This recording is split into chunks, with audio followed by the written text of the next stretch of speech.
What's going on, my broskiis? My name is Toadskii, back again, here to bring you guys yet another One Piece Treasure Cruise video, and today we're here to talk about the brand new update that actually came out today. There was a little bit of a maintenance period which introduced some new things. 14.2.4 added new features for new characters. At this current point in time, I don't think there's been any data mines to kind of see what this is about.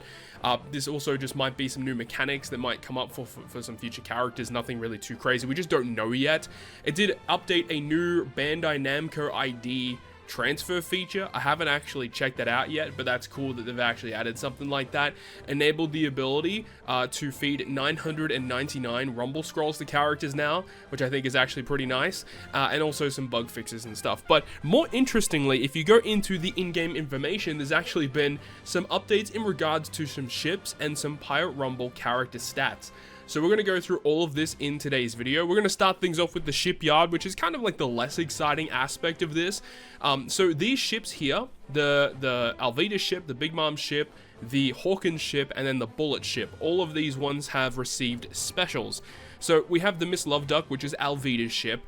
This ship is really not that great, but this effect here allows you to get damage threshold on your side of the field for 1 turn and 3 turns of end of turn healing.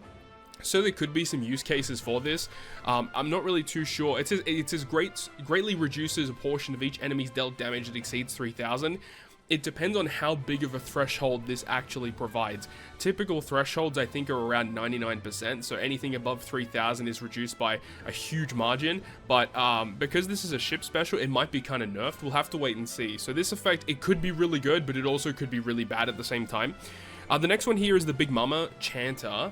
This one here, 6-turn cooldown, reduces crew's slot bind duration by 1 turn, which is actually really good, and changes middle row and bottom row slots into recovery. This is a pretty significant change because this character, this ship, should I say, does have a ship special currently before this little update where it would only change your bottom right character slot into recovery. So now it changes all of your bottom row slots into recovery and also a slot bind removal. So I think this is a really nice one, and a 6-turn cooldown for a special like that is absurdly good. So I think that the Big Mama Chanter with this ship special is actually way more usable. So definitely keep this in the back of your mind. This could be really, really useful moving forward. The Grudge Dolph, which is the Hawkins ship. This one's really good, especially if you have it at level 12 and you have it fully upgraded. It does have the ability to remove special bind on your crew when you're inflicted with it, so that's something good to note. This special ability here says that it will increase damage that you take for 3 turns, but Slasher, Striker, and Cerebral receive a 1.75 times attack boost and orb boost for 1 turn. This is really good, of course, but if you are inflicted with like a death damage hit from the opponent, you do have to be very careful about that. But a ship special that can provide this is good. So I feel like if we get like more captains that have abilities to max the ship special at the start of the quest, a special from a ship such as this is something to look out for. The fact that this ship does provide some cerebral buffs is interesting. You could use like 10th anniversary Shanks. His captain ability makes your ship special maxed at the start of the quest. Shanks does also provide a color affinity boost. So this ship special plus Shanks give you attack, orb, and color affinity. That's actually pretty good. So do keep an eye out for that. I think this could have some real potential moving forward. And then finally we have the Catapult, which is the Douglas Bullet ship, which gives buffs to, I think it's strength, quick, int. And then if it also gives a major buff to your captain position. So this one says that it reduces your bind duration by 2 turns, and it gives strength, quick, and int characters 2.25 times orb boost for 1 turn. Pretty good special, like nothing really too crazy. It's just this ship doesn't really see that much play, unfortunately. But I think this is like a really good idea, you know, going back, giving some of these ships some upgraded specials, or just giving them a special in the first place is like a really, really good idea. So big ups, honestly, in regards to the shipyard upgrades. So next on the list, we have the upgrades to a bunch of characters in Pirate Rumble. So let's go ahead and go through all of these. There's a lot to go through, actually. The first one here is Crocus. So Crocus, when he came out, he didn't really see that much play. He's kind of like a weird, like, defensively focused unit. He didn't really provide all that much, but with his upgrade here, that you can see that the special now adds 3 times recovery healing, and if you do see, it says it targets cerebral characters. So when he uses his special, all cerebral characters, no matter where they are in the field, like it's not a ranged heal, he just gives all cerebral units a 3 times healing. And then on top of that, they've added in his Rumble ability, level 4 more recovery up to your cerebral units, so that he himself will actually give a pretty good amount of healing from that. So that's a nice update for him. Resistance as well, he'll add an additional 100 HP per interval, so nothing too crazy there. Just giving him some minor upgrades to make him a little bit more usable on a cerebral team. Moving past that, this one was kind of crazy actually. We have Cat Viper. This was actually, if you guys don't know, this was one of the first Rumble Rare recruits to debut in the game. The first Rumble banner had Cat Viper, you're seeing right here, Int, Jozu, and Strength Otama. I believe those were the first 3 characters to debut in Rumble, so seeing this one here is actually kind of surprising. After the update, you can have a look at this special here, that it will give enemies in a medium frontal range, so not the best range ever, but it's a 50% health cut, and then Cerebral and Strikers get level 5 defense, level 5 attack, and then it says he gives himself level 8 defense as well. But the fact that Striker and Cerebral get level 5 defense and level 5 attack, and it's for 49 seconds, that's a humongous upgrade. And then giving himself level 8 defense for 49 seconds as well, making him really tanky. The only real downside to Cat Viper, you can see that his special there is 35, which is definitely on the higher end for a special such as this. But I think overall this is a nice change for this unit. And remember, these Rumble units are all 20 cost, so they're pretty easy to fit into your squad. So if you do have this guy, it's actually a really nice buff to the Cerebral and Striker classes. His Rumble ability also received a nice upgrade here, where now he gives Striker and Cerebral characters 5 health and level 2 special CT permanently. So again, massive upgrade there. And then also for the first 40 seconds, where he normally gives buffs, where you get the level 10 defense now for the first 40 seconds for both the classes. And then once it's 60 seconds or less remaining, then he changes the defense into offense. So that's nice, and that just buffed those from level 6 to level 10. So honestly, I think Cat Viper's a really nice change overall. He'll provide some really good defense at the start of the battle, but as you get deeper into the game, he's going to provide better offense for your squad. And I didn't even know this, he didn't even have a resistance beforehand, but now he evades action bind, strength damage reduction. So again, really nice changes overall for Cat Viper that he desperately needed, because this character basically never saw play. So now we're moving on to the next character, which is Anne from one of the most recent One Piece films. It was a One Piece Stampede, I believe it was. This character was mainly focused on buffing fighters and also Dex units, but they really designed this character poorly, where she would give some buffs to fighters, but then give other buffs to Dex units. So what they've done here is they've kind of consolidated a lot of the abilities so that now all of the buffs are for both classes, which is honestly what should have happened from the get-go. But now it's Dex and fighter characters receiving guard up, they get a 3.5 times recovery healing, and then it targets other Dex or fighter characters for a 20% CT reduction. And what was her CT actually? 36, which is pretty high. For a special such as this, I don't think you're going to be using this in a Rumble team all that often. Like 36 is really high for this type of special, especially when you're not doing like massive damage, and like the utility here, it definitely doesn't deserve a 36 CT special. The Rumble ability here, again, kind of consolidating both of the effects to now work for both classes, which is nice. So overall, just nice updates to make this character actually usable, which is good.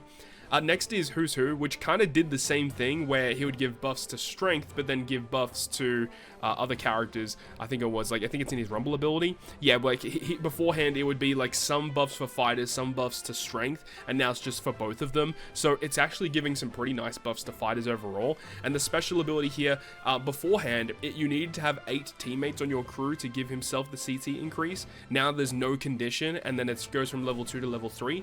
That's fine. I mean, he doesn't really get like amazing updates overall, so it's perfectly fine the way that it is. Senor Pink, this is a character I think is kind of slept on. I think a lot of people don't realize how good this character actually is. So Senor Pink, after the update, he actually does more damage, which is good. He just hits harder.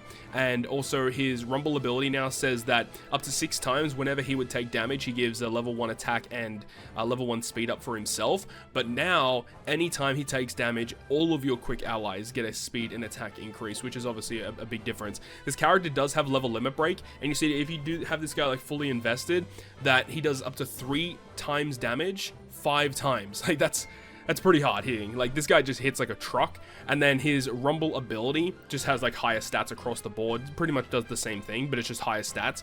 So I think that Senor Pink is one that a lot of people are going to sleep on. This guy's like a really good character you can have on your bench. He comes in, he can just dominate. He can just hit incredibly hard. 31 CT for what he does isn't too bad.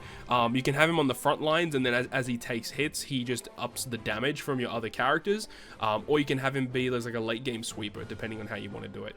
Now, Stussy, this is a character I was shocked to see get this kind of buff. The problem with Stussy is that her abilities were all tied to the fact that her rumble ability only provides buffs in the first 30 seconds of a game.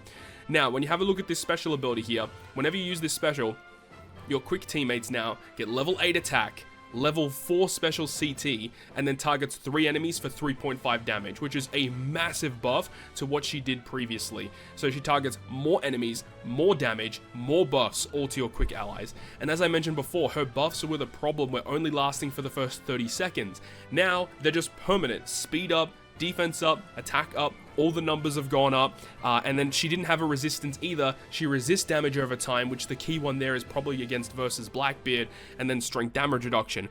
All with this, by the way, being on a 30 CT. So beforehand, being at the 30 CT and her effects only really being that good when you're in the first 30 seconds of a game, it was pretty rough to use her beforehand.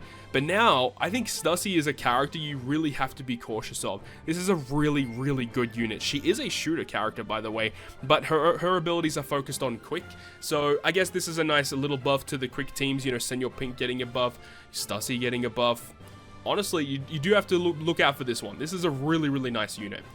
Moving on, we've got Kizaru. This is a character I really, really like because I'm a big fan of the shooter teams. I have this guy completely maxed out with level limit break. This guy is a beast. He hits incredibly hard, and now they've given him a buff. So, of course, he has buffs with the prior to level limit break stuff, but of course, he does have level limit break, which does give him enhanced abilities. So, right at the bottom here, so this is the special after level limit break, and then post this new buff that he now gets, where the buffs are just lasting for a longer time, and the damage that he does is enhanced, going from 1.3 damage it goes to 2 times damage 3 times, and it targets 3 enemies. So 3 enemies get dealt 2 times damage 2 separate times. He does a lot of damage, and he also gives a lot of buffs too. And then his rumble ability is also really good too. You can't really see it there, but I believe it says if you have 6 or more teammates, he gives himself level 5 attack. He just gives himself a lot of damage. He's just a really good hard-hitting unit for a 20 cost character. He is a really nice unit to have. The problem is that it's a Kizaru, it's a Borsalino, and there's inevitably going to be a lot of good shooter characters you can use that are Borsalinos, so that's kind of like the only real issue. Let's go ahead and move on from Borsalino. It's going to be Leo, it looks like. Yeah, Leo's going to be the next one. Now, Leo, he's never really seen play in Rumble. He's been pretty much dead on arrival.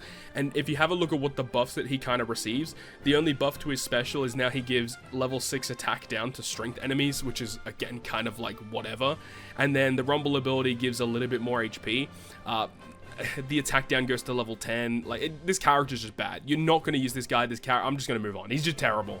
What is the name of this guy? Nozudon and Sambel. So this guy was a fighter character that provided buffs, being more defensively focused. And now what they've done is that, you know, he already had the provoke stuff beforehand, but now he provides a 3.5 times counter, which is a really good thing, and also gives a bit more HP healing per interval. And then his rumble ability, it looks to be pretty much the same, just with more damage. It's a level 6 attack, level 6 HP, defense up level 4, which is new. So the defense up level 4 is a new addition, and every time he takes damage, your himself gets a level 2 attack buff. The fact that he gets a level 2 attack buff is kind of whatever, but I guess it could be kind of decent for the counter, I guess. It's kind of whatever. So this character, probably not that great. He's good defensively speaking, but he's not good offensively. Next is this guy. What's this guy's name again? John Bart, that's right. I actually don't remember anyone ever using this guy. They've actually buffed his CT, going from 32 to 29. That's a big deal. He targets 3 enemies with high HP for a 30% health cut. Psi enemies, 100% chance of half stats. If Law's on your team, large range defense down level 8. So it's not a bad special if you have Law on the team to get that additional defense down. Could be a pretty big deal. And then his update is driven teammates attack 5, HP 6, sight enemies attack down level 5 if Law's on the team, all enemies defense down level 3, special CT down level 2. It's pretty strong, but the fact that he is driven focused means you need to have pretty much the only character you can use in this case is the dual unit of Law and Kid, because that character is free spirit and driven. So using that along with this, that could be a pretty good combo that might be worth exploring. But at face value, I don't think it's that great. He seems fine, but at 20 cost, I guess if you can use Law and Kid with him, I think there is potential here. Next is Legend Page 1. So Legend Page 1 is renowned for being like one of the worst legends on release. And having looking at this special here, they've upped a lot of his damage, going from 3 enemies targeted for 3,000 fixed damage, going up to 5,000 is actually kind of a big deal. That's a really big jump. And then he also targets 2 enemies for defense down level 6, previously was level 4. And then it says that if you have less than 50 seconds left, you target 3 enemies for a 2,500 fixed damage. So again, just more and more damage across the board. I guess it's fine. What is his CT? 33 is a little harsh, I think, for what it does. I think it could be okay. And the rumble ability is just a little bit more speed, a little bit more attack. I still don't think this character is going to be that great, but I guess he could be a pretty decent late game sweeper if he can come on. And the fact that he does target low HP enemies, I guess, is a big deal because you have a higher chance of securing knockouts that way. And especially when it's the last 50 seconds of the game, doing 3 enemies 5k damage and then 3 enemies 2.5k damage, this could be good as a late game sweeper, honestly. Could be pretty good. And then you've got Legend Orochi. This character does see some niche play here and there. You know, quick driven / powerhouse teams are pretty decent. So now he does do more of a health cut, going from 35 to 50% is a big deal. And then his special will also have a chance of doing that. The special bind, 100% chance of special bind, but it can last for 20 seconds instead of 10. That's pretty harsh. And then his CT is what again? 31. Yeah, this could be pretty annoying to go up against. His rumble ability also revives himself 1 time at 30% health. Okay, yeah, I think that's a pretty good update for Orochi. I mean, this character saw some niche play here and there. This is a pretty valid option, I guess. I don't really think like quick driven or quick powerhouse is like that common of a team anymore, considering how good the Dex teams are these days. But this is still a character that you got to look out for because 20 seconds of special bind is pretty harsh. So this could be good at like just speaking about it, you using it offensively against a strength team. An effect such as this could be pretty good. Let's move on. Borsalino, the legend Borsalino now is getting a bit of a buff. And when I first read this, I was kind of shocked because one of the big things about this guy and why he was kind of interesting when he first came out is his special CT is so low. I believe it's like 17 or something like that. 17 CT. And have a look at this buffed special. Large range 2,500 fixed. Dex allies, 5 defense, 5 attack. And then if there are 8 Dex characters on your team, target 2 enemies with high CT for a 15% CT delay. Like, that's ridiculous. Being able to spam this special is going to be so frustrating. You're just consistently reversing your opponent's specials. Of course, you do have to use a full Dex team in order to do it. So I don't know if this guy's gonna see play in that regard. And have a look at his rumble ability. Dex teammates, 6 speed, 6 defense, and then quick enemies, 6 attack down, 6 speed down. So I guess looking at it from offensively, you get 6 speed and 6 defense with his rumble ability, which is, I guess, not terrible considering the only reason you're using him is for like a utility purpose. You're not really using him as an offensive threat. So the fact that he provides like more of a defensive focus in his rumble ability, I think is kind of interesting. So I do think that Borsalino is one to look out for. I think this guy could be a massive, massive threat moving forward in Pirate Rumble. We've got Ivankov here as well. I mean, people aren't really using Ivankov, but again, now he's giving buffs to both quick and cerebral now. Does a little bit more damage. And what is his CT? It says 35 under his Rumble special, but it doesn't mention what the buff is post-update. So I'm assuming here that the CT has gone down a little bit. And the Rumble ability now says that if you have 6 teammates or more, quick and cerebral characters get level 6 defense, so he can just provide more defensive, a lot of bulk to your quick and cerebral allies, which I think is pretty good. So this might be an option. Again, it's going to be a 20 cost unit because it is a Pirate Rumble legend. It's something to keep in mind for sure. And for some reason, Avalio Pizarro got an update. I don't know why. The only update he got though was to his resistance. So now, if you're up against a quick team, Avalio Pizarro does more damage against them. I mean, it's kind of whatever. He didn't really need a buff. This is already one of the best Rumble legends in the game. and now he got that, which is interesting. I'm very happy to say that S-Hawk did not receive a buff, which is good. Next is going to be York. I mean, no one's really using this character, but hey, it's fine. Just a little bit of an update to the resistances, doing more damage towards Psi enemies. And then for some reason, this is the final character here, for some reason, Versus Kid actually received a buff. So the only buff that he got, though, is that his special ability, if you used it in the last 40 seconds of a game, he targets 3 enemies, ignoring defense for 1.5 damage. So now they've upped it so that you don't have to be in the last 40 seconds of a game, but it's the last 60 seconds of a game. So it's much easier to achieve that 1.5 damage through defense. I don't really understand why he received this buff in particular. I don't know why they decided this was a good idea. I mean, hey, shooters need all the love that they can get, so I'm a big fan of this, but it's just a really odd change. I don't know why he was selected and no other normal character received it. So he's like the only non-Rumble focused legend that actually got a buff. Everyone else on this list is a Pirate Rumble rare recruit in some fashion. So a little bit of a weird one there. But hey, I'm all down for more Rumble upgrades because it's cool to see some older teams or bad teams get lifted up into the meta. That's what I'm all about. Anyways, though, that is going to wrap it up for me. Thank you so much for watching the video. If you enjoyed it, make sure to go ahead and leave a like. And which of the characters in the most recent Rumble upgrades are you most excited to be using? I'd love to see your thoughts and opinions down below in the comments section. Hope you guys enjoyed the video. If you did, make sure to go ahead and leave a like. And if you want to stay up to date with all the content I post, including more One Piece Treasure Cruise content, make sure to hit the subscribe button down below. On that, guys, I'll see you guys within the next video.